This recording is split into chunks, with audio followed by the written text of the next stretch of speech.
Olá! Hoje nós vamos falar sobre o Spark, que é um componente importante dentro do cenário de Big Data e que ele funciona, ele age como uma evolução quase que natural ao que nós temos com Hadoop, com programação em MapReduce. Ele foi criado, inclusive, por desenvolvedores que viam algumas deficiências ou algumas questões em relação a como o Hadoop funcionava e pensavam em criar otimizações para isso. E acabaram por criar um produto que tornou-se depois fruto de uma empresa que passou a ter um conjunto grande de outras ações, além só do próprio processamento de jobs semelhantes a MapReduce, se estendeu além disso. E hoje em dia o Spark é tratado como uma das melhores ferramentas que nós temos para Data Science, uma das mais versáteis, e é onde você consegue trabalhar com um conjunto muito grande, uma gama enorme, de diferentes tipos de APIs e diferentes tipos de ofertas para o programador, que fazem com que ele seja uma tecnologia essencial para você trabalhar no dia a dia. Basicamente, ele pode chamar o Spark de uma programação funcional para Big Data, porque inicialmente foi isso que ele acabou fazendo. Vamos dar uma olhadinha que nós vamos ver hoje. Vamos ver um pouquinho do histórico do Spark, os componentes que fazem parte dele, como que a gente pode fazer o deployment dele, de que forma que a gente pode colocar o Spark dentro de uma infraestrutura, seja em cluster ou seja rodando ele com uma máquina única. E um pouco dos conceitos internos do funcionamento dele, do tratamento a dados, os RDDs, a estrutura de dados original que o Spark tem, os data frames, datasets, que são as estruturas de dados que nós usamos hoje em dia, e como que nós trabalhamos com eles para conseguir chegar para tratar dados de diferentes tipos de origem, diferentes tipos de formatos. Depois temos alguns exemplos para verificar que vão ser vistos num outro vídeo. E na realidade esse mesmo vídeo aqui vai ser dividido, essa palestra vai ser dividida em 2 vídeos, até pelo tamanho dela, mas tenham paciência, fiquem comigo, a gente vai conseguir ver uma boa introdução a todos os conceitos que o Spark propõe. Bom, o ecossistema do Hadoop já tinha o Spark como uma das opções logo desde o início, assim que o Hadoop começou a ter mais fama e mais uso, mais pessoas começaram a usar tecnologias diferentes nele. Nós já vimos o Hive, por exemplo, e outras que pretendiam colocar SQL em cima do Spark, em cima do Hadoop. E o Spark foi uma delas que passou a tentar tratar o processamento dos jobs em MapReduce de uma forma um pouco diferente, tentando otimizar alguns passos e dar um pouco mais de desempenho para o que ele fazia. O Spark, então, acabou se colocando como uma boa ferramenta para gerar esse tipo de processamento. Ele rodava em cima do Yarn, em cima de um cluster com HDFS, que é onde seria o armazenamento principal, o armazenamento preferencial que o Spark utilizava. Com o passar do tempo, o Spark acabou começando a não se afastar do ecossistema Hadoop, porque ele se mantém ainda funcionando sobre o Hadoop, a distribuição dele ainda vem com o Hadoop dentro dele, coisas assim, mas ele começou a ser utilizado também de maneira separada, ou em um cluster solitário, só dele, ou em uma maneira, ou rodando de forma local, um desktop, para que você possa fazer seu processamento de dados utilizando o máximo que você pode dos seus processadores, da sua memória, mas sem precisar necessariamente usar um cluster Hadoop quando o volume dos seus dados não chega a precisar de tanto processamento assim. De uma forma ou de outra, ele começou com um dos componentes mais usados do ecossistema Hadoop e continua até hoje em alguns aspectos também servindo para isso. E basicamente a programação para Big Data começou usando o job MapReduce, rodando em cima do Hadoop, rodando em cima de um HDFS, e isso resolveu de forma bastante eficiente os problemas que a indústria tinha na época, e passou a ser usado de forma bastante extensiva. O MapReduce, por mais que hoje em dia nós possamos ver ele de uma forma um pouco mais anacrônica ou perceber ele como complexo, as funções embutidas que ele tem dentro tornam ele extremamente simples em comparação com as tarefas que ele provê. Então ele é um modelo de programação muito simples. O programador acha que ele está lendo e gravando dados de um repositório aparentemente local. Ele trabalha com collections que são locais. Ele não precisa se preocupar em como a distribuição nem dos dados, nem do processamento acontece. Então, muita coisa é abstraída do programador no modelo de programação MapReduce. Além de você ter de pronto para você toda a escalabilidade de um cluster Hadoop, a tolerância a falhas e as demais características que fazem com que fizeram com que o Hadoop fosse uma ferramenta muito usada no começo do trabalho com Big Data. A única questão é que o MapReduce é um modelo de programação bastante específico. Então, para você traduzir um problema para MapReduce, você vai ter que basicamente trabalhar com as classes Mappers e as classes Reducers. Nem todo problema é facilmente adaptável a esse tipo de semântica. Então, eventualmente, para que o programador conseguisse colocar a sua consulta, a sua query, o seu processamento dentro de um job MapReduce, ele tinha que torcer um pouquinho o modo como o problema é resolvido para conseguir expressar isso com o Mapper e com o Reducer. Alguns tipos de consultas também acabavam sendo executadas em diversos pequenos jobs MapReduce para você ter uma consulta como um todo. Então, quando você envolvia agregações de mais fontes de dados e coisas assim, era bastante comum que você criasse mais de um job MapReduce para resolver seu problema. E um ponto muito, muito relevante para o desenvolvimento do Spark é o fato de que, enquanto você executa seus jobs MapReduce, um conjunto grande de dados temporários é gerado e tem que ser armazenado de alguma maneira para ser usado pela etapa seguinte. O padrão de programação MapReduce diz que esses dados vão ser gravados em disco. E isso era feito naquela época. Nós temos otimizações que foram criadas ao longo do tempo, o Spark justamente uma delas, né? Mas a princípio os dados todos intermediários de um job MapReduce eram gravados dentro do mesmo tipo de sistema de arquivos, do HDFS que você tinha, e isso passou a ser um certo gargalo, porque os jobs gravavam os dados ali dentro e depois eles tinham que ler novamente do disco, e a gravação e leitura em disco num cluster distribuído pode ser potencialmente lenta, ainda envolvendo o fato que você pode ter falhas no meio e coisas assim. Isso não era exatamente um problema, na verdade era uma característica de como o MapReduce funcionava. Você precisava trabalhar com dados intermediários, ele teria que gravar dados intermediários, afinal de contas cada nó processa os seus dados que são locais, então de alguma forma você vai ter que colocar esses dados num armazenamento temporário e então passar para a fase seguinte, criar uma agregação completa de dados ou coisas assim. Então é necessário que você grave esses dados ali no meio. E você gravar esses dados no disco permitia que você tivesse a mesma confiabilidade dos dados que estavam no HDFS de forma geral. Então não é uma característica ruim do MapReduce, é uma característica de como ele funciona e dizia respeito ao modo como a distribuição dos dados do processamento acontecia dentro de um Hadoop, dentro de um sistema como esse. A questão é que você tinha esse tempo de espera entre as etapas de uma query e um certo tempo de espera para você começar a rodar seus programas, afinal de contas ele tinha que descobrir quais eram os nós que estavam disponíveis, espalhar esse processamento e começar a rodar de forma adequada. Levando em conta que cada vez que você iniciava um processamento, você localizava os dados, carregava os dados, e então começava a trabalhar, e os dados intermediários eram sempre gravados em disco. O próprio Google passou a usar o Bigtable, que era uma outra estrutura, por conta desse tipo de questão, para os problemas que conseguiam ser satisfeitos pelo Bigtable, além da semântica de como os jobs MapReduce eram programados, que eu comentei no começo, que dizia respeito ao fato de você ter que adaptar eventualmente o seu problema para rodar com o MapReduce. Essa adaptação nem sempre era simples, nem sempre era fácil, e provavelmente alguns dos problemas pelo menos eram resolvidos parcialmente por um job MapReduce. Você tinha que fazer algum processamento anterior ou posterior para conseguir resolver o problema como um todo. Ou seja, a solução, ele conseguia executar de forma adequada uma boa parte dos jobs, mas você percebeu, à medida que o tempo foi passando, com mais usos foram sendo dados para o MapReduce, que sim, algumas arestas eram encontradas, algumas otimizações eram possíveis, podiam ser feitas. E nesse ponto é importante lembrar que nem sempre você consegue trocar a estrutura de um software ou de uma arquitetura de forma simples, porque afinal de contas você é obrigado a manter compatibilidade com todo o código, todos os produtos que já foram feitos ali em cima. Então, mudar radicalmente o design de uma ferramenta qualquer, em termos de software, pode ser bastante complexo por conta desse compromisso com a compatibilidade e o compromisso com um conjunto enorme de código que já foi escrito para isso. O Yahoo foi um dos principais financiadores do Hadoop, ele contratou o Doug Cutting para trabalhar dentro dele.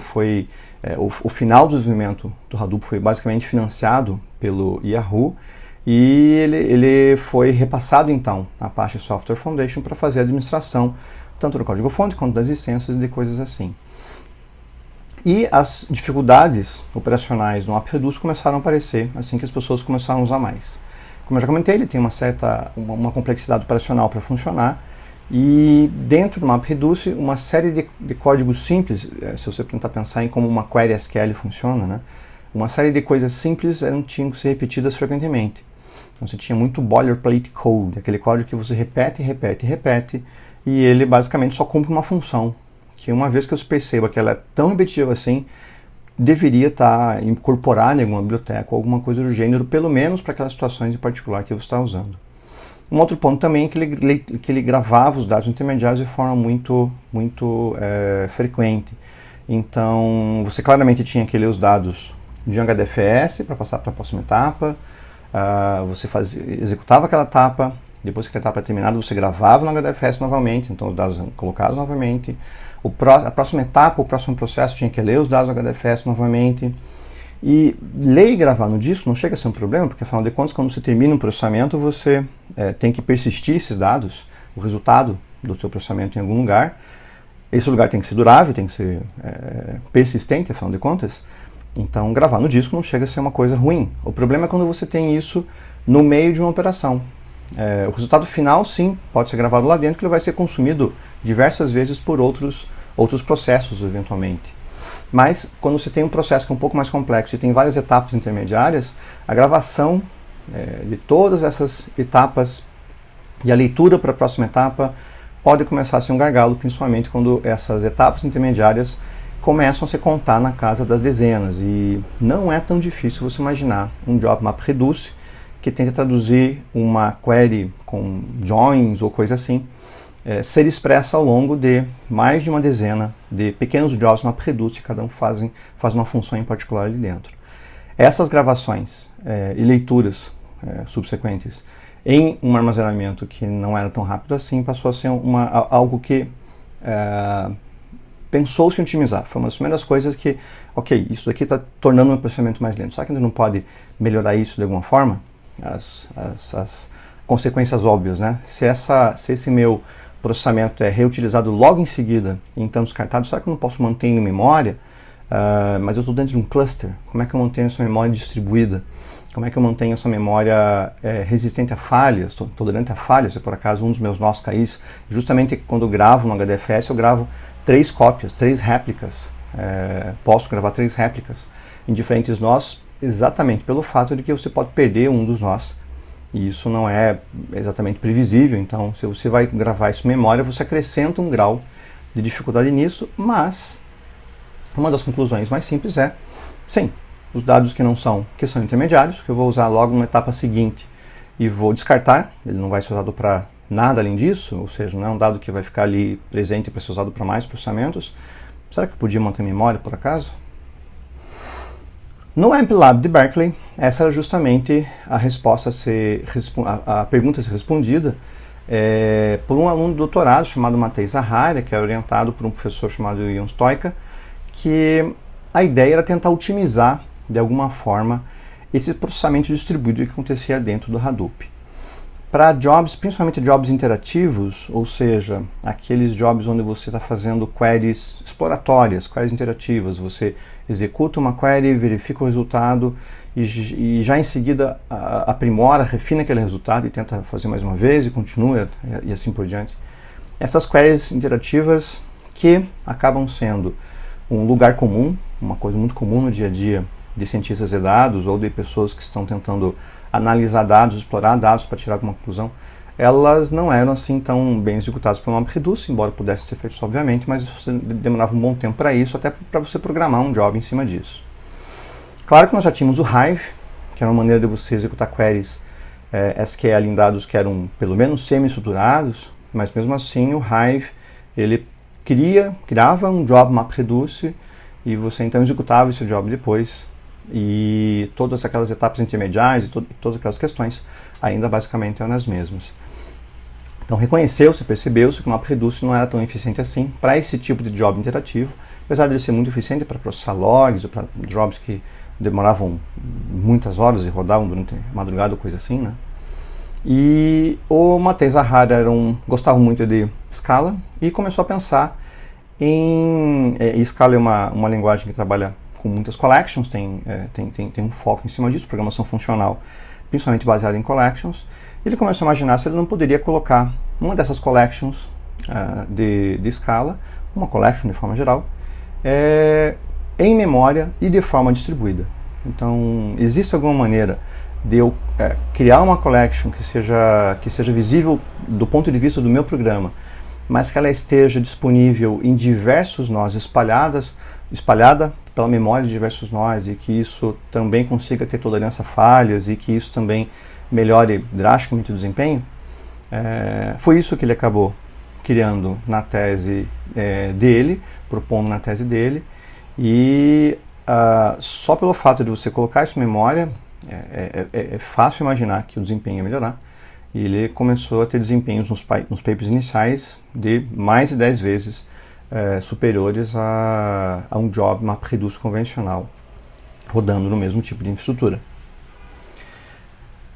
Percebeu-se logo que o Spark era alguma coisa que poderia se tornar um produto bastante útil.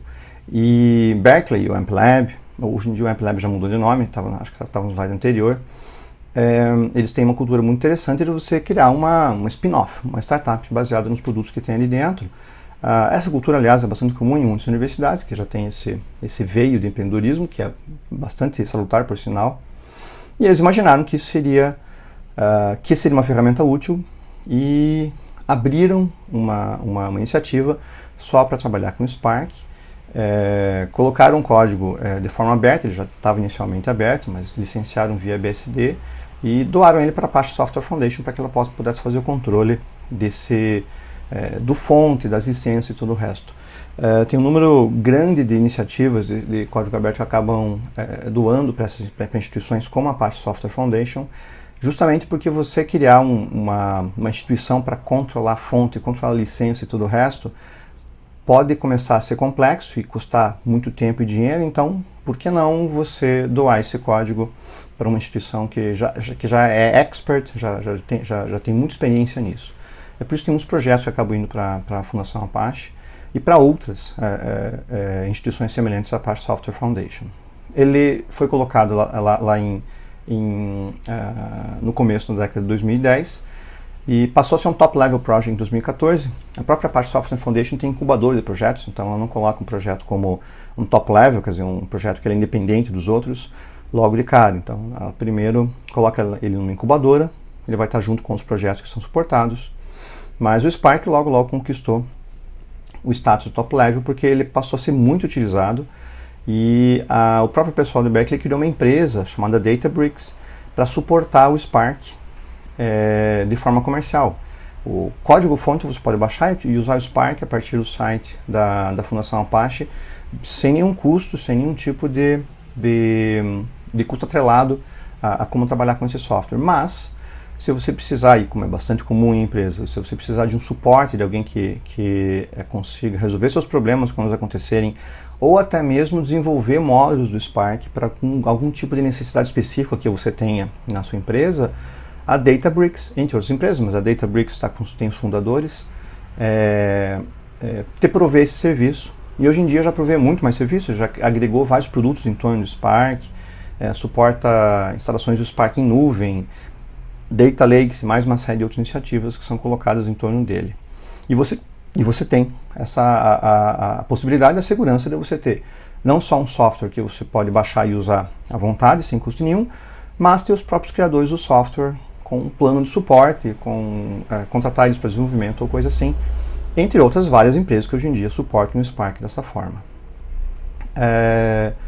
Esse grupo de criadores fundou a Databricks, Matei Zahara, Ion Stoica e vários outros colaboradores, pesquisadores que trabalhavam também nesse projeto.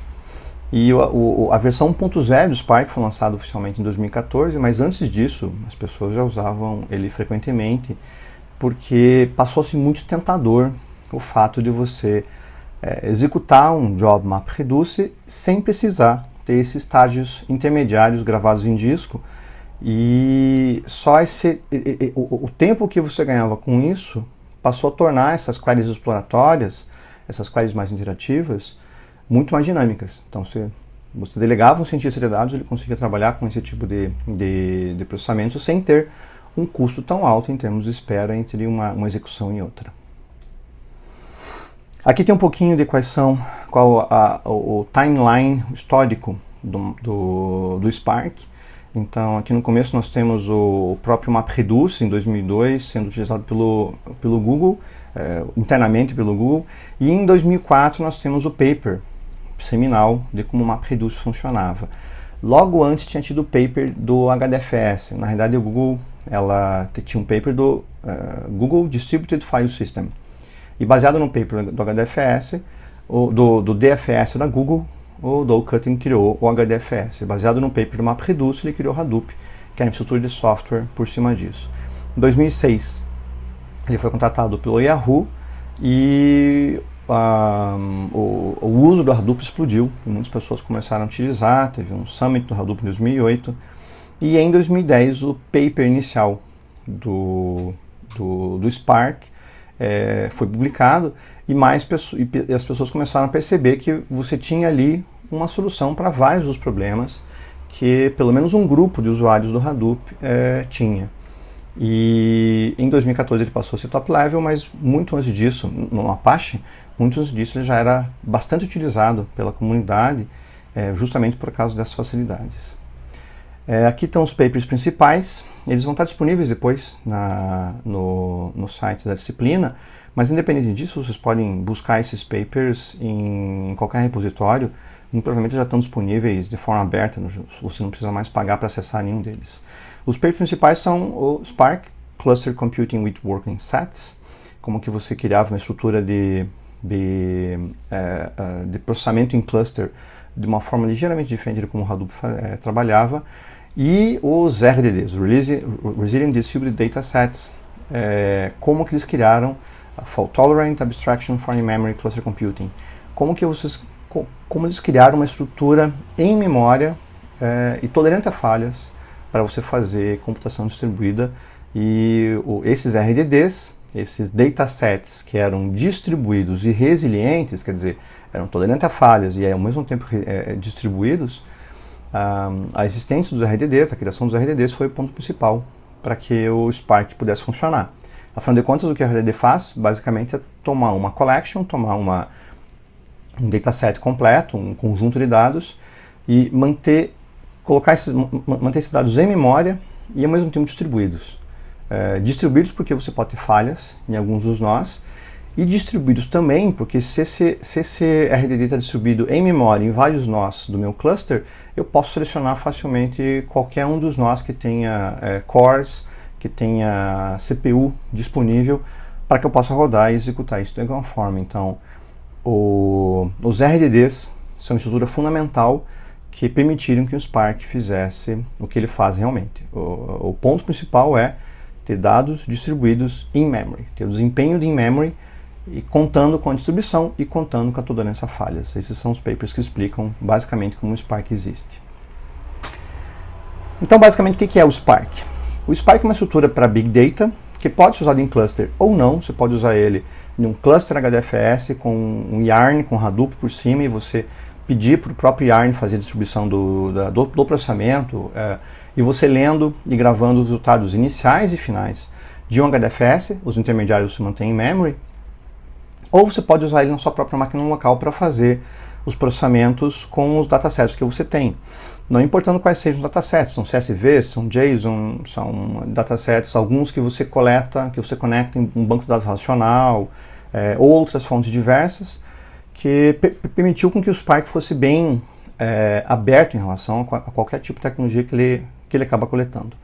O Spark vai tentar fazer o processamento desses dados ao máximo possível em memory, usando o máximo de processadores que você ceder a ele e usando o máximo de memória que você tiver no seu sistema, que isso também permitir que ele possa usar.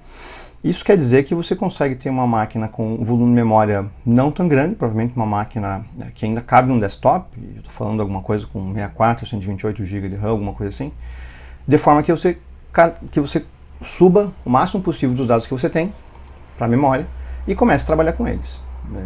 Como eu comentei agora há pouco, tanto faz se eles vieram de um CSV, tanto faz se são um JDBC ou outra conexão qualquer, você consegue rodar dessa forma.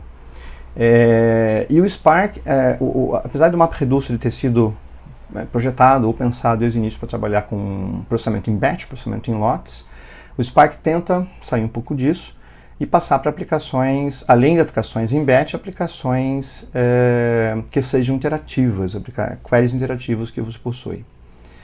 Um ponto interessante disso é o fato de que, uma vez que o Spark começou a mostrar bons resultados para fazer esse processamento interativo em memory, distribuído e em memory, as pessoas começaram a ter ideias e pensando em, bom, já que esse tal de Spark funciona muito bem para fazer uma query, por exemplo, fazer uma query onde eu passo os métodos e filtro, executo meus joins ou alguma coisa assim, será que eu não posso rodar um SQL puro em cima dele, como no Hive? Será que eu simplesmente não posso dizer, olha, traduza esse SQL aqui para os seus processos internos e roda internamente? Do mesmo jeito que não faz no Hive. No Hive, na realidade, você toma uma query SQL, que é uma linguagem declarativa, decompõe ela nas suas funções principais, converte cada uma dessas funções em um job MapReduce e executa como um conjunto de jobs MapReduce. Isso funciona muito bem, dada a natureza do que é o SQL. É realmente uma linguagem declarativa, onde você pode quebrar, dividir as etapas de uma query em passos bem definidos, e na realidade é assim que a gente faz, é assim que a gente executa o processamento, a otimização das queries num banco de dados relacional. Você quebra nas funções bem específicas daquela query, e de cada uma delas resolvido de uma forma diferente em prol do desempenho, em prol do uso de memória, coisas assim. Do mesmo jeito que a gente pode traduzir uma query SQL para uma sequência de jobs MapReduce lá no Hive, a gente consegue traduzir isso daqui para os diversos passos em linguagem Scala, usando os RDDs que o Spark usava. Então, fazer com que ele respondesse queries SQL não foi uma etapa assim tão complexa, e foi uma necessidade bastante evidente e bem premente, talvez a primeira que tem. Então, a gente passou a tratar SQL em cima do Spark. Uma vez que eu estava tratando SQL em cima do Spark, as pessoas pensaram, olha, mas eu também tenho uns jobs aqui de machine learning, tem alguns processos que eu uso aqui, de alguns algoritmos e coisas assim. Eu tenho que processar os meus dados no Spark, e depois eu tiro o dado do Spark e jogo no meu algoritmo de machine learning, e depois jogo o resultado de novo lá dentro do Spark para alguma coisa. Será que eu não podia rodar tudo lá no Spark? E aproveitar e fazer isso em memory e distribuído? E em machine learning, uma das etapas mais críticas em termos de tempo é justamente o treinamento do seu modelo. E eles passaram a incorporar algoritmos de machine learning dentro. Então você processa seus dados, se for o caso usando SQL, e depois treina esse modelo, cria esse modelo de machine learning, treina ele dentro do teu cluster Spark, usando novamente memória, dados em memory distribuídos. Pessoas também começaram a pensar que, olha, eu tenho uma fonte de dados muito rápida e com muito volume. Será que eu não posso fazer processamento de streaming nessa fonte de dados, que é quando você tem tantos dados vindo, talvez de sensores, talvez de dados coletados do usuário, coisa assim, que você não consegue gravar esses dados todos. Você sequer tem espaço para armazenar tanto dado assim.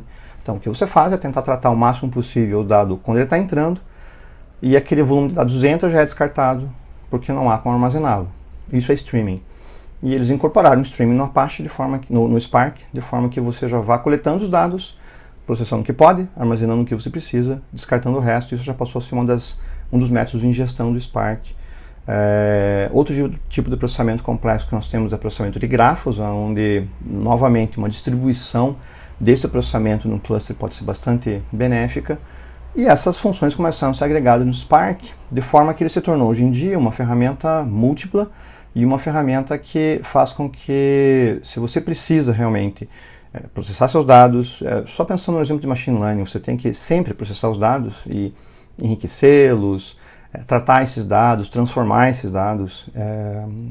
É absolutamente raro o fato de você pegar um dataset puro e só jogar no algoritmo de machine learning e tudo funcionar. Então esse processamento já faz no Spark e você já treina e já executa o teu algoritmo de machine learning também dentro do Spark. Isso passou a ser uma facilidade grande tanto para programadores, que não precisavam ficar conhecendo um conjunto grande de APIs todas díspares, e pior, ficar conectando as fontes e destinos entre elas, né? Você usa um tipo de algoritmo, um tipo de API para extrair dados, fazer ETL, outro tipo para você processar, enriquecer e cruzar os dados, outra API ainda para você fazer o teu machine learning, outra API para você. Então você coloca tudo dentro da mesma estrutura e levando em conta que boa parte dos algoritmos de machine learning são basicamente abertos, estão disponíveis, basta você traduzir para qualquer outra linguagem, qualquer estrutura que você tenha, refazer isso no Spark não foi algo tão complicado. De forma geral, o Spark, que era previsto para ser só uma estrutura que ia otimizar Jobs MapReduce em cima do Hadoop, passou a ser uma ferramenta múltipla e robusta e começou a crescer cada vez mais. A Databricks também tinha interesse comercial em cima disso, então ela obviamente fomenta esse tipo de uso, porque quanto mais usos você tiver na ferramenta, mais suporte ela vai vender, mais hosting ela vai vender, então isso é interessante do ponto de vista comercial. E ele passa bastante rápido. Aqui tem um gráfico mostrando o running time de um job Hadoop, de um job Spark, e o job Spark é basicamente 100 vezes mais rápido, mas é sempre bom ter uma certa precaução quando se vê gráficos assim tão bombásticos. Sim, o Spark ele consegue ser mais rápido do que um job Hadoop em geral, mas isso se você todas as etapas conseguirem manter em memória os dados intermediários, se os caches também funcionarem muito bem, você sempre tiver a oportunidade da informação que você precisa estar disponível no cache naquele momento que você precisa. Levando em conta todo esse caminho feliz, sim, ele pode ser mais de 100 vezes mais rápido do que o Hadoop, mas independente, mesmo que você não tenha toda essa sorte, digamos assim, dentro da execução do seu job, ele ainda assim vai ser rápido o suficiente para você substituir um job MapReduce, principalmente até na facilidade de programação que você possui. De forma geral, o Spark é um Unified Engine, então ele processa dados de diversos tipos de natureza e executa diversos tipos de jobs em cima desses dados, como eu comentei, streaming, machine learning, processamento de grafos e coisas assim, e distribui isso em larga escala, tanto na sua instalação on-premises quanto na sua instalação em nuvem. Qualquer nuvem comercial vai te fornecer hosts com o Spark funcionando, e a Databricks também tem esse acordo de forma que ela tanto fornece uma nuvem própria, quanto ela auxilia você a fazer a sua nuvem na Amazon, na Microsoft, onde você queira, ela fornecendo os hosts previamente configurados e o suporte para tudo isso. O Spark tenta tomar justamente o calcanhar daqueles do MapReduce, que é diminuir o processamento intermediário e só colocar isso em memory. E tem um conjunto grande de APIs disponíveis, a MLlib, Machine Learning Library, o Spark SQL, processamento de streaming, o GraphX, que trabalha com grafos. E um ponto de vista interessante é que você tem ligações também para diversas linguagens, caso você queira. Como eu comentei, o Matei Zahari gostava de Scala, então os RDDs foram projetados basicamente em cima de Scala. O Scala é uma linguagem funcional que ele roda em cima da JVM, da Java Virtual Machine. E isso quer dizer que ele pode rodar junto com jobs que estão escritos em Java, correto? Muito próximo disso. E você tem uma API também para Java para rodar o Spark ali dentro, acessar as funções do Spark ali dentro. A princípio existia uma diferença em termos de métodos implementados, objetos implementados entre o Scala e o Java, por exemplo, uma outra linguagem. Então as APIs eram fundamentalmente escritas para Scala, depois convertidas para outra linguagem. Então, muito no começo do Spark, se você quisesse usar todo o potencial dele, você tinha que programar em Scala, você tinha que trabalhar com Scala, que claramente não é uma linguagem que é tão popular quanto Python, Java e outras. Ao longo do tempo eles começaram a fazer com que as APIs de outras linguagens fossem tão ricas quanto a de Scala. Hoje em dia há pouca diferença, e para o dia a dia de 99% das tarefas você consegue usar Python ou Java sem problema nenhum. Um ponto interessante da Java Virtual Machine é que ela não é exatamente uma Java Virtual Machine, é uma bytecode Virtual Machine. Qualquer coisa que é compilada e se torna um bytecode, você pode rodar em cima da JVM. Por isso nós temos outras linguagens rodando em cima dela, com o próprio Scala. Na realidade, eles se aproveitam no fato de ter uma máquina virtual muito robusta e que já tem décadas de desenvolvimento e já é muito usada em mercados muito exigentes, como o mercado financeiro, o mercado corporativo de forma geral.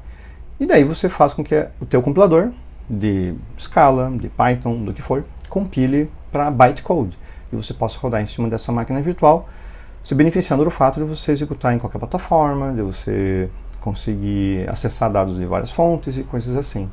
Então, bem na verdade, a gente consegue rodar mais linguagens lá e usando formas assim que você tem as 4 principais linguagens que rodam em cima do Spark, que é, além do Scala, o Java, que era a primeira e a mais, talvez, simples para ser implementada ali dentro, Python e R.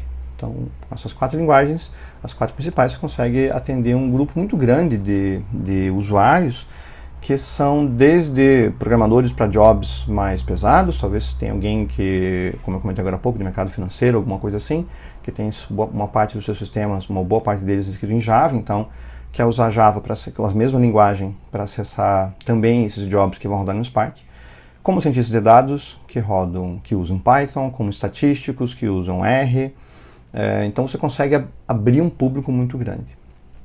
Ainda existem algumas pequenas diferenças, mas o Python, que era a API mais solicitada, já está chegando basicamente em pé de igualdade com Java e Scala.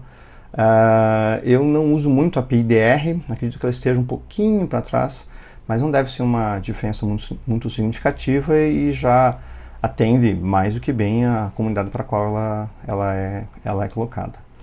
Então a gente tem, ao mesmo tempo, o Spark resolvendo um monte de problemas, uma série de problemas, com SQL, com Machine Learning, com processamento de streaming, com grafos, e ao mesmo tempo sendo acessível de diversas linguagens diferentes, como Java, Python, Scala, R e coisas assim. O projeto, o ponto fundamental do projeto é centrado em 4 principais features, que é ter desempenho, que ele já consegue mantendo os dados intermediários em memory, quando possível, facilidade de uso, que envolve também você ter várias linguagens, envolve também o fato de você ter diferentes APIs que podem acessar e coisas assim, tornar essas APIs fáceis para serem acessadas, a modularidade, para você poder acrescentar mais módulos se for necessário, que junto com a extensibilidade, que são esses módulos adicionais, faz com que ele seja bastante utilizado. Um ponto aqui, só um contraponto em relação a isso, é o fato de que o MapReduce e o Hadoop deixaram de ser usados.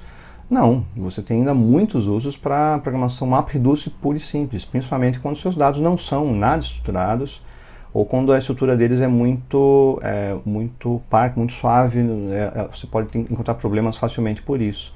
Então a gente tem lugar ainda bastante para processamento MapReduce, ainda nos dias de hoje. Só que se os seus dados são medianamente estruturados, se você tem um mínimo de estrutura ali dentro, o Spark começa a fazer mais sentido, principalmente quando você tem algumas outras funções agregadas, como o fato de, olha, eu quero usar Machine Learning, eu preciso de processamento de streaming ou coisa assim. Aí o Spark passa a ser uma opção bastante interessante e bastante razoável.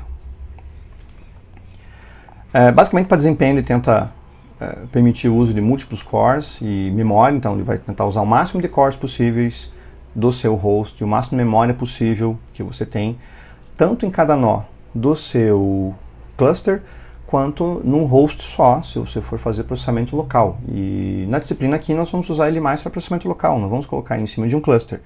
E só como uma ferramenta de processamento local ele é bastante útil, extremamente útil para você poder fazer justamente o ETL, o tratamento dos dados e qualquer outra coisa, queries exploratórias, que a gente vai usar para processamento posterior de jobs de diferentes naturezas.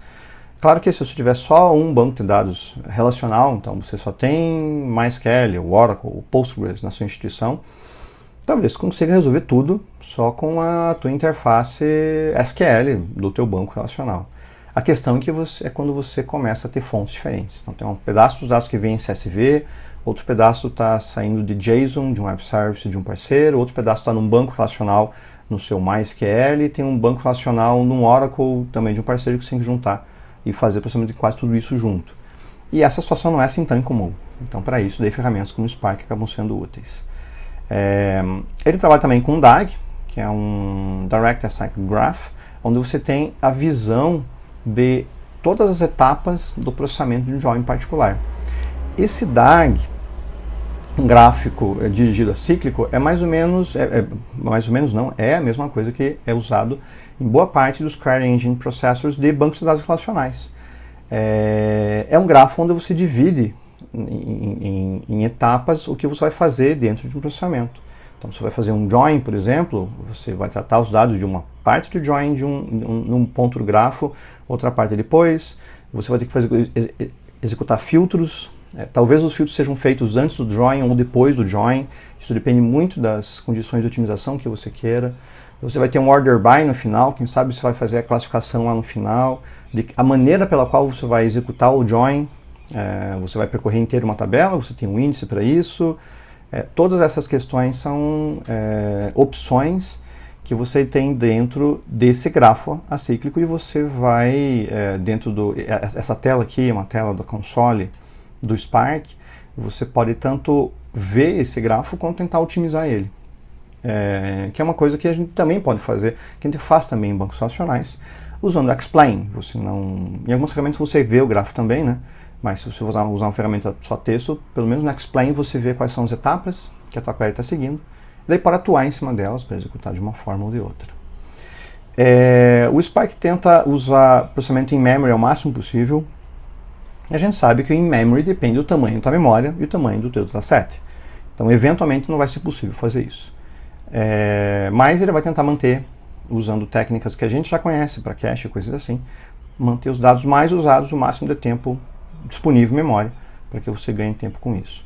E ele tem, do mesmo jeito que a gente tem dentro de bancos relacionais, bancos de dados em geral, um processamento físico das queries, que aqui é feito pelo Tungsten. É um engine de execução física.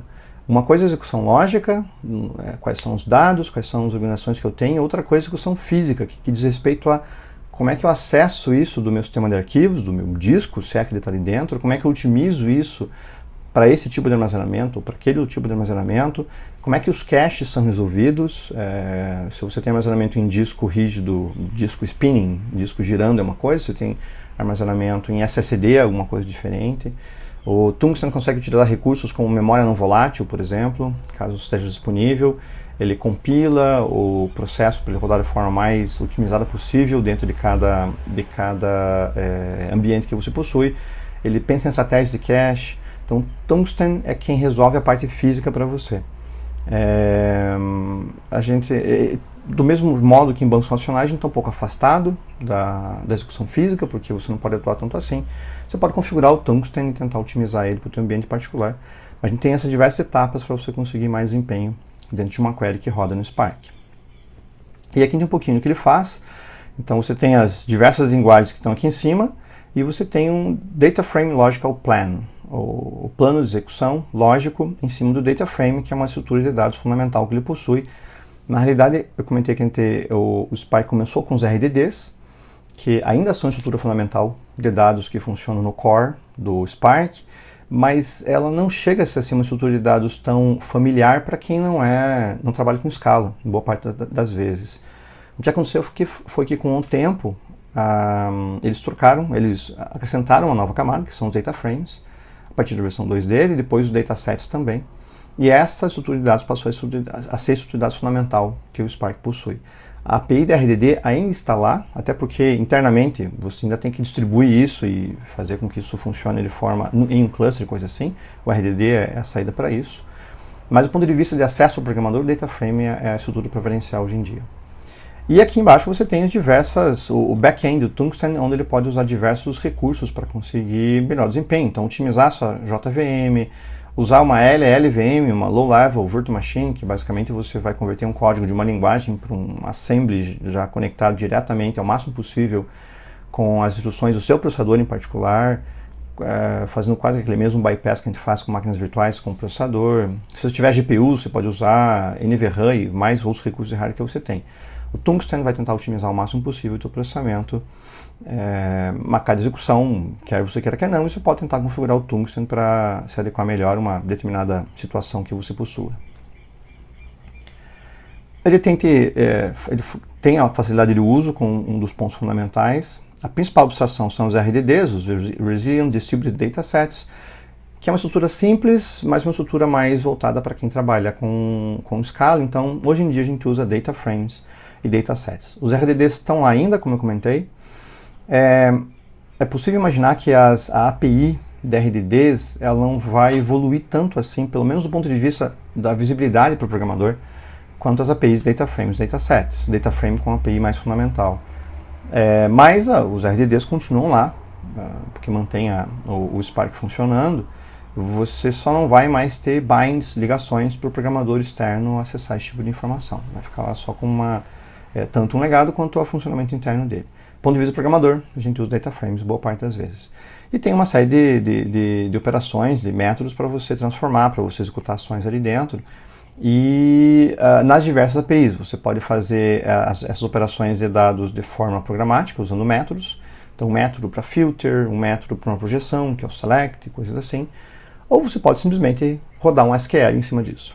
A eficiência dos dois é essencialmente a mesma, você não vai ter uma diferença muito grande ali dentro. Boa parte das pessoas pode preferir o SQL, que acaba sendo uma língua franca, é mais fácil de utilizar, conhece-se mais, mas é fato que quando você executa as operações uma a uma, você tem um pouco de controle a mais em cima de como a operação funciona. Não necessariamente isso vai resultar em um desempenho melhor, mas ao menos você tem essa flexibilidade para tentar melhorar esse desempenho.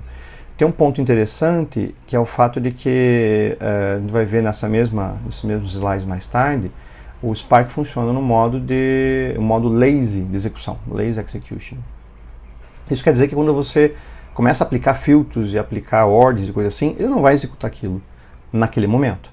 Ele vai executar aquilo só quando os seus dados precisarem ser mostrados ou transferidos. Então você aplica filtro, faz ordem, faz um join, faz uma série de operações e ele vai só mantendo aquelas operações escalonadas, vai mantendo as operações cadastradas e ele vai tentando montar o DAG, otimizar o DAG à medida que você vai incluindo mais e mais operações ali dentro. Quando você pede para mostrar os dados na tela, por exemplo, ou quando você pede para transferir os dados para um outro método, algo do gênero, bom, agora eu tenho que ter os dados realmente. Aí então ele executa o que você precisa. Então esse é o lazy execution. Ele espera até o último momento para executar uma tarefa, porque quanto mais informações ele tiver, mais possíveis otimizações ele vai conseguir fazer. Então ele usa esse lazy execution para otimizar o máximo possível, ter o máximo de dados e etapas para fazer quase que de uma vez só. Isso permite também com que ele tenha um bom desempenho.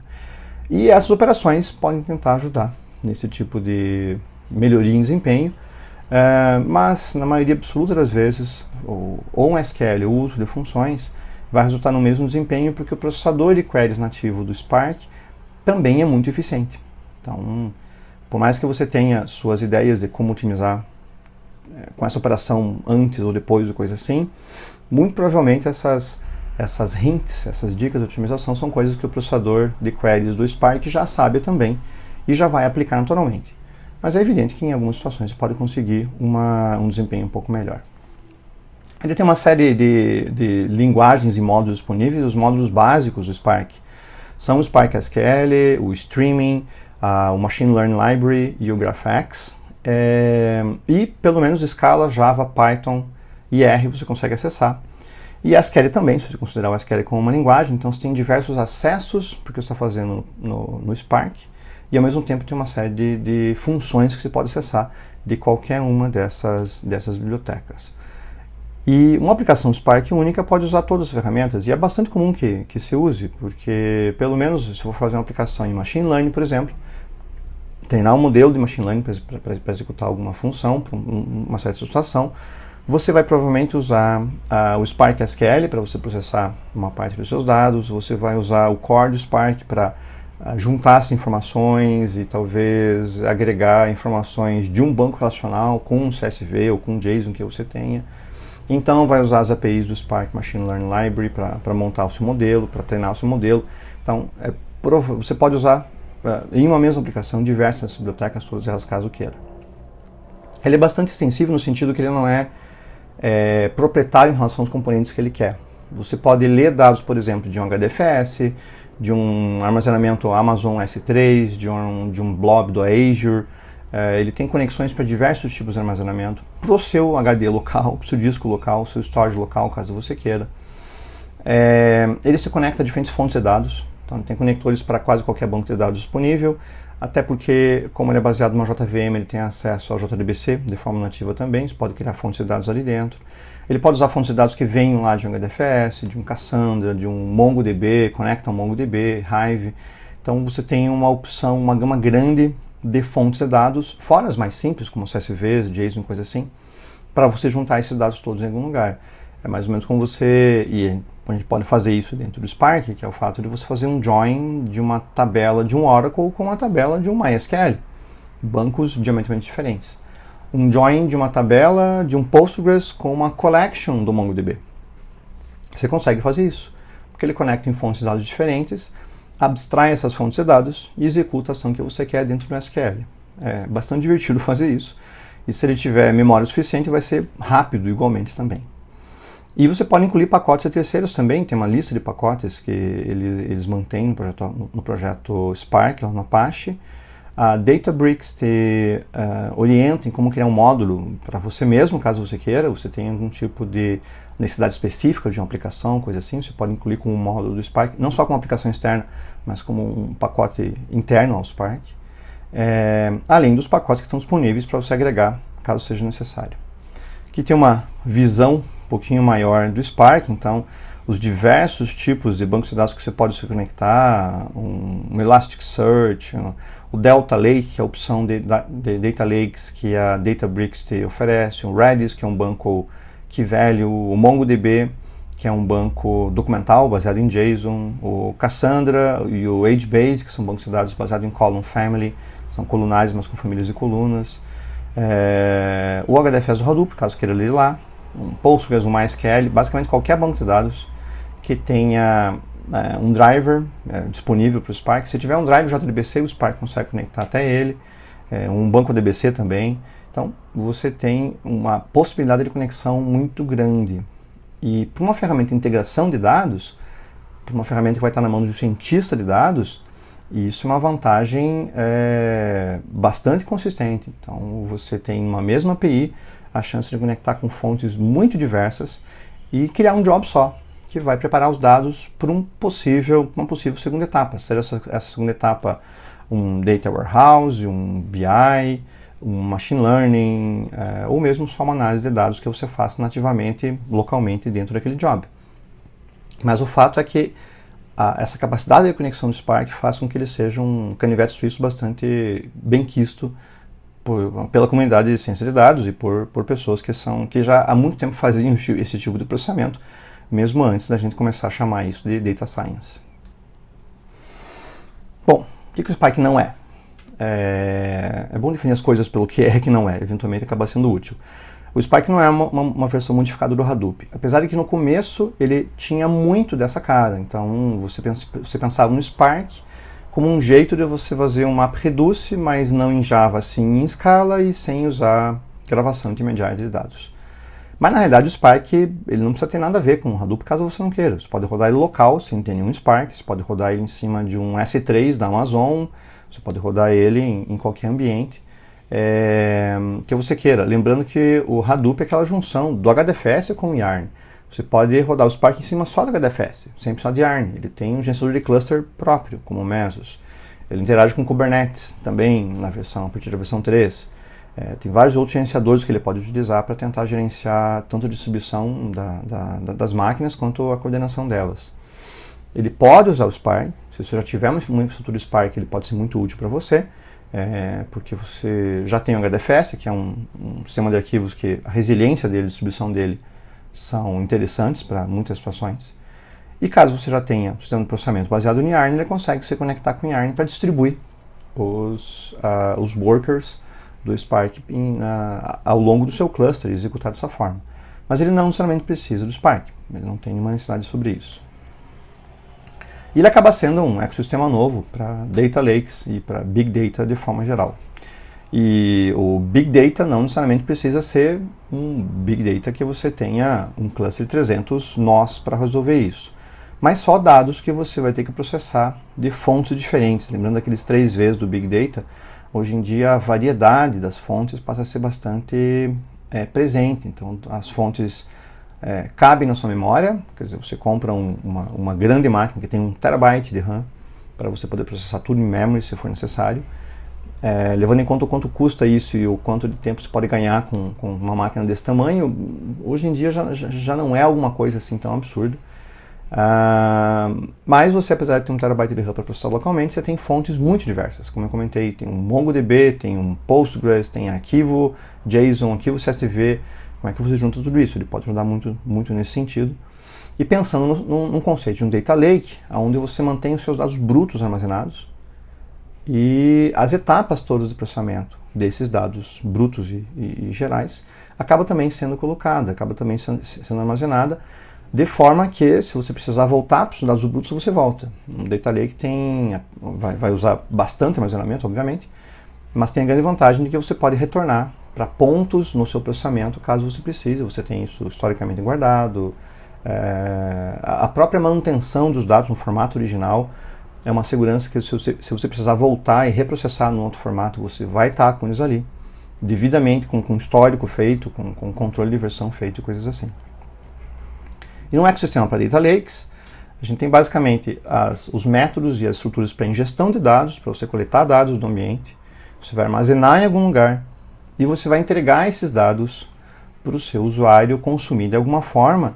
E no meio você tem alguém que vai ter que processar tudo isso, vai ter que fazer o trabalho de tratamento e processamento dos dados.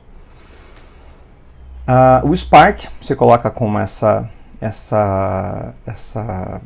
estrutura principal, o core dessa estrutura.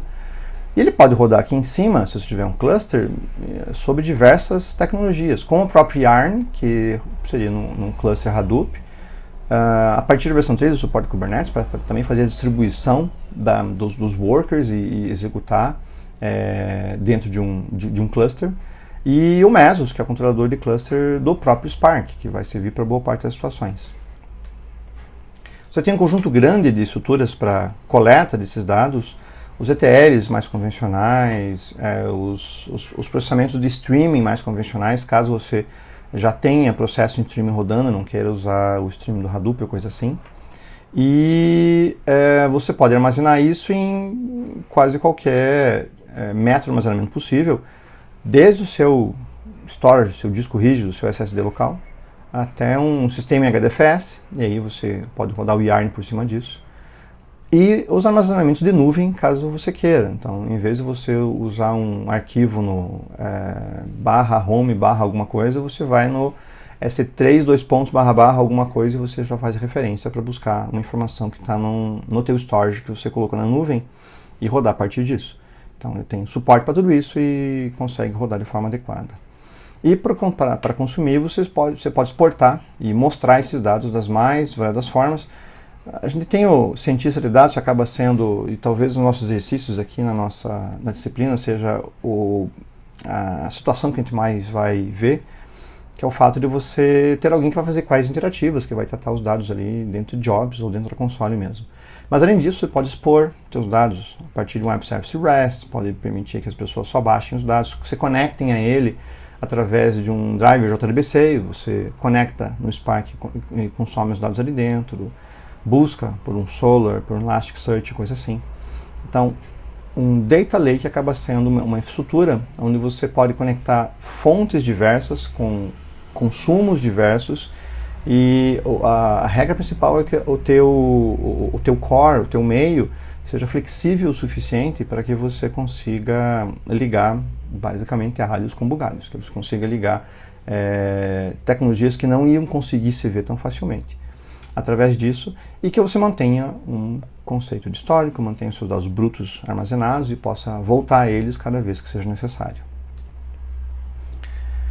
A gente pensa só quando a gente pensa em prêmios para computação, a gente pensa só no Turing Award, né, que é o nosso prêmio Nobel, mas tem outros prêmios, o ACM Award, Association for Computing Machinery também tem prêmios para cientistas relevantes para isso.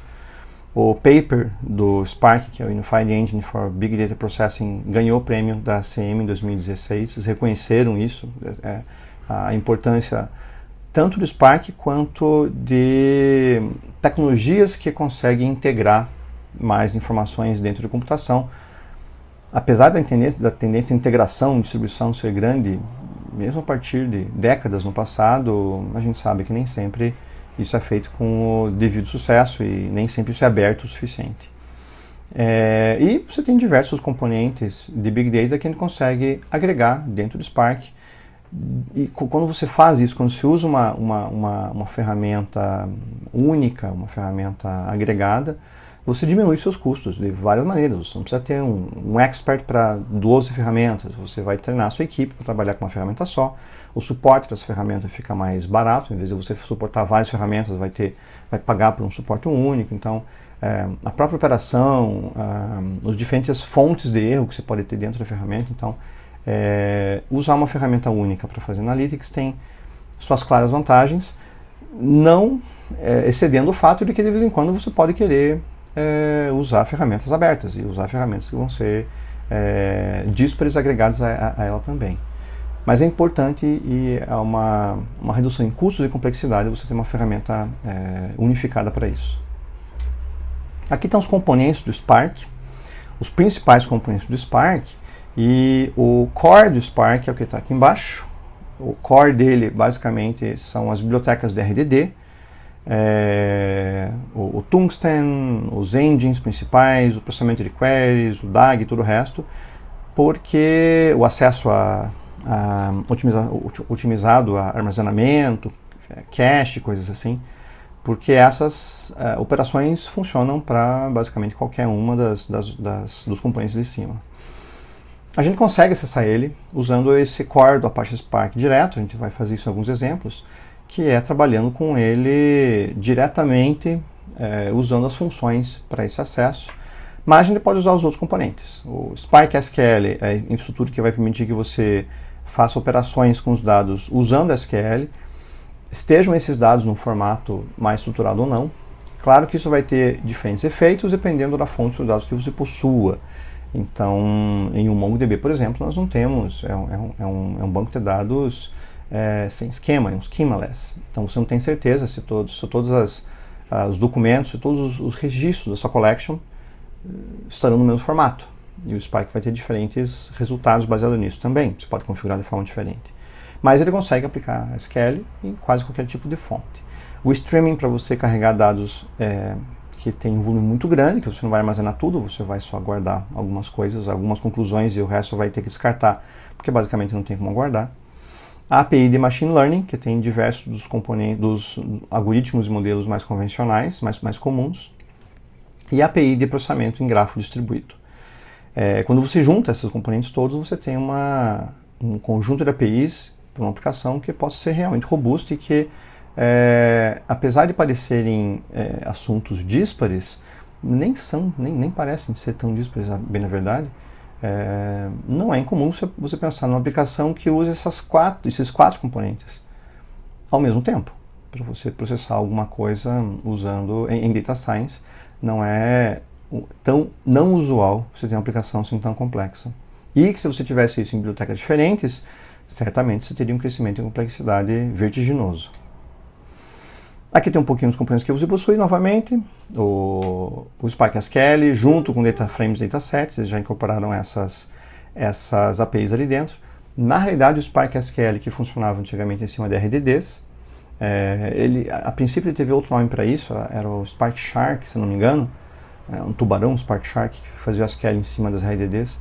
Mas hoje em dia o Spark SQL opera em cima dos Data Frames e dos Datasets.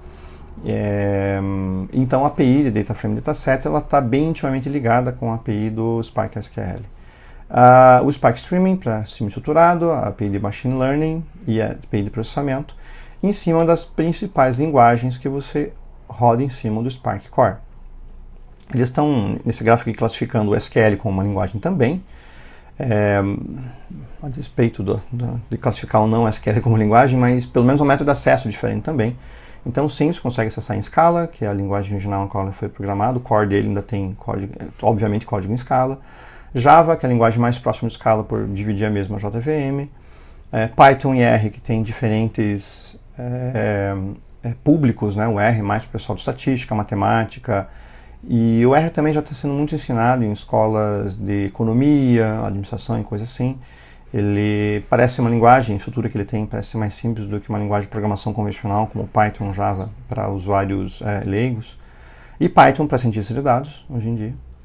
Então você consegue ter um leque de opções muito grande para você trabalhar com como ele vai rodar.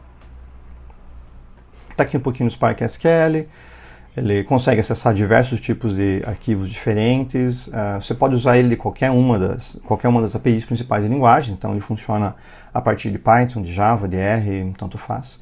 Ele pensa em dados estruturados, mas apesar disso ele pode ler dados que não são tão estruturados assim, como arquivos CSV, arquivos JSON, arquivos de texto puro até, se achar alguma marcação interna ali dentro.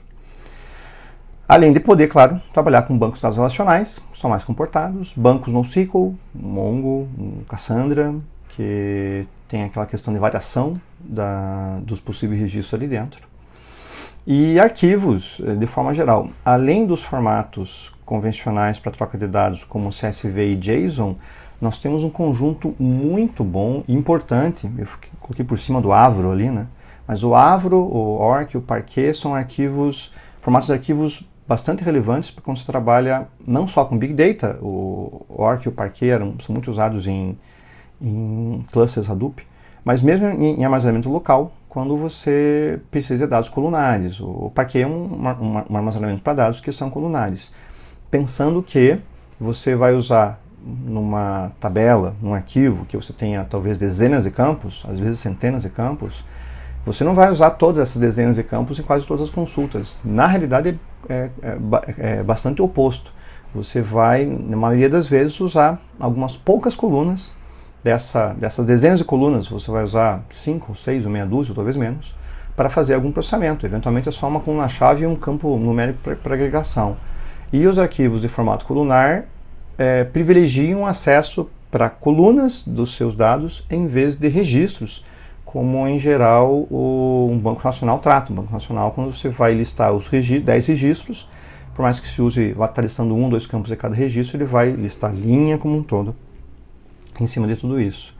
Então você tem um ganho muito grande de desempenho pensando em arquivos colunares, e o Spark consegue carregar qualquer um desses arquivos sem problema nenhum, e começa a combinar esses dados também. Então o que eu comentei, a gente vai fazer isso em exercícios, porque no mínimo divertido, além de ser muito instrutivo, né? É você fazer um join de um CSV com uma tabela de um SQL, não tem nenhum problema. E juntar isso um arquivo Parquet com um MongoDB, e isso casa muito bem com o conceito de Data Lakes, porque você não é obrigado a fazer a ingestão desses dados todos numa só infraestrutura. Quer dizer, se você tem que fazer isso, se você tivesse que fazer isso tudo numa mesma estrutura, para dar uma consulta no teu banco relacional, por exemplo, você tem um Oracle, um SQL Server na tua empresa, você vai ter que ler os dados do Parquet para colocar no banco relacional, vai ter que ler os dados do CSV, vai ter que converter a collection no Mongo para isso, então você pode rodar um SQL em cima disso.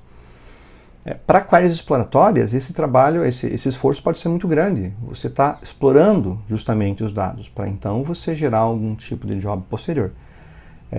Essa facilidade que o Spark SQL te dá, de combinar essas informações todas, diferentes tipos de frentes, torna essa exploração muito mais interessante. E depois, uma vez que você finalize, que você sabe exatamente o que você quer, você já testou diversas queries, sabe qual você precisa exatamente, quem sabe você já olha você daí converter os dados realmente. Mas pelo menos você vai fazer isso quando você precisar, e se duvidar, você talvez possa manter isso no Spark por um longo tempo.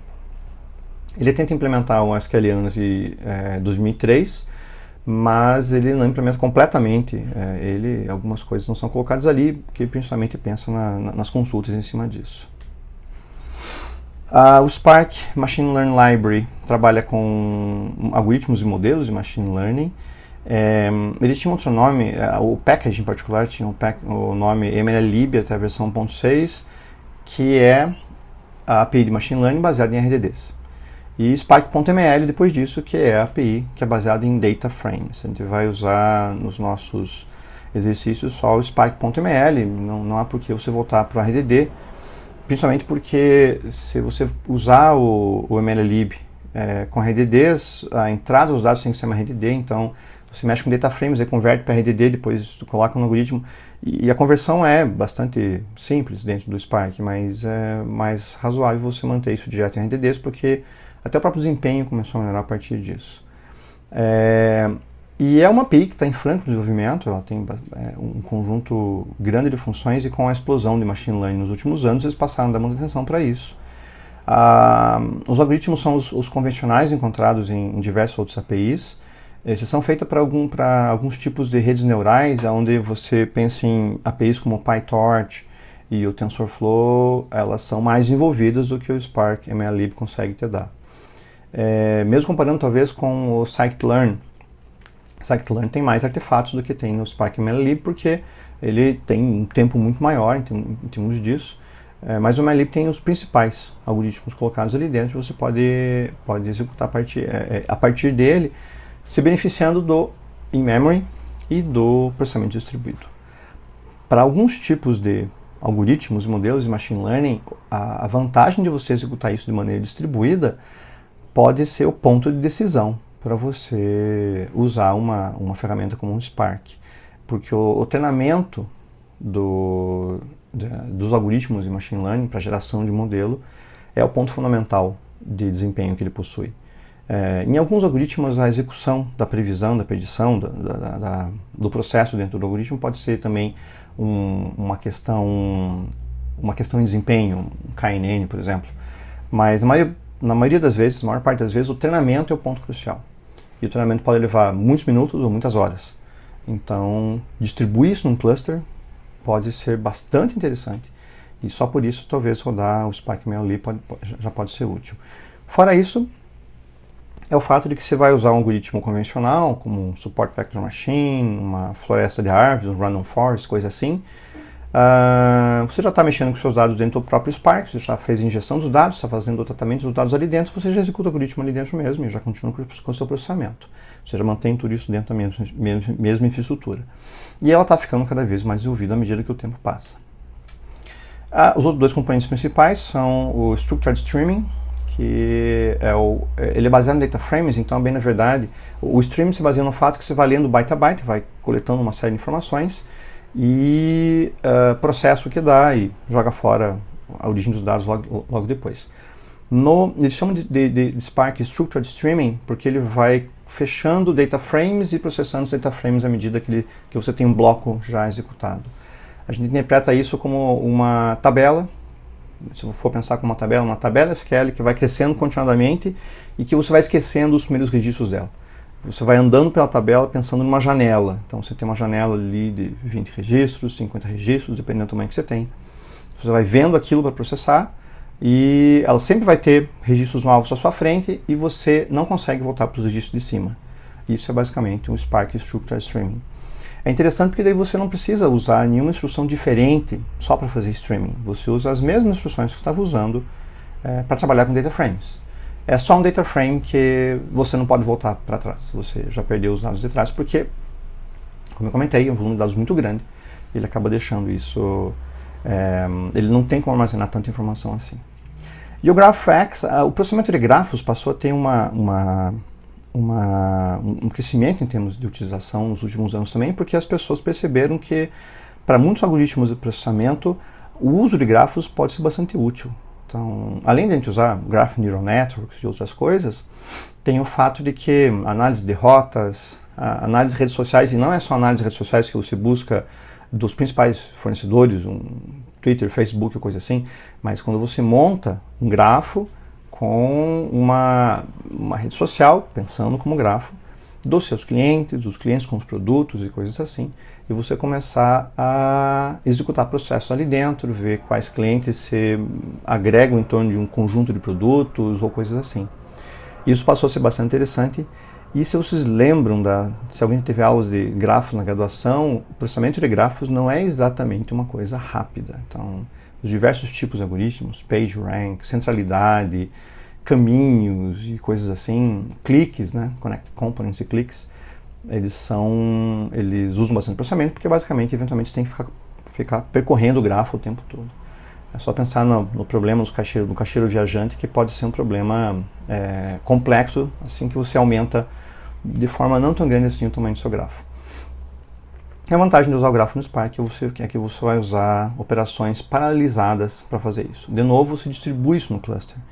E daí, eventualmente, um processamento de um grafo que ia levar um conjunto muito grande de tempo, muitas horas ou dias, de forma que você não conseguisse o resultado a tempo de usá-lo, ele passa a ser utilizável com o uso do Spark. Então, trabalhar com grafos, trabalhar com machine learning, passou a ser um dos motivos de uma empresa pensar em colocar um cluster de Spark e não só um nó para você fazer o processamento dos dados.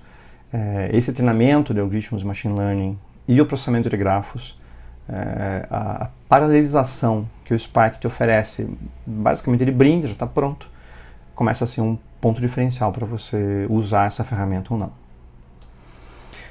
Bom, nós vamos pensar na segunda parte da apresentação, no segundo vídeo. O ponto principal do Spark é a gente lembrar que ele foi criado para otimizar alguns problemas do processamento, de desempenho que o MapReduce tinha, que era o fato principal, o ponto principal. O MapReduce ficava gravando em disco dados intermediários do processamento, então ele gravava no disco, gastava um tempo para isso, daí lia novamente, depois gravava novamente, lia novamente, e o Spark pensou em, ok, vamos manter isso em memória, de forma distribuída e resiliente, tolerante a falhas, os RDDs. Então foi esse o ponto principal de porque o Spark basicamente pegou fogo no mercado Data Science e muita gente começou a utilizar ele, porque só essa vantagem já era muito interessante para quem fazia queries exploratórios, para quem estava tentando descobrir como os dados se comportavam e tratavam dessa forma. Uma vez que a gente começa a ter os componentes que estão listados aqui, a gente passa a ter uma possibilidade de uso bem maior para ele. Então, você rodar SQL em cima de fontes completamente díspares, rodar algoritmos de machine learning, pegar dados de streaming, processar grafos e coisas assim, ele passou a ser uma opção bastante robusta e ainda rodando em cluster e ainda podendo distribuir todo esse processamento. Na segunda parte, nós vamos ver como o funcionamento interno dele acontece, de que forma que ele executa tudo isso, e ver mais alguns detalhes em como que ele conecta todos os componentes. Obrigado e até mais.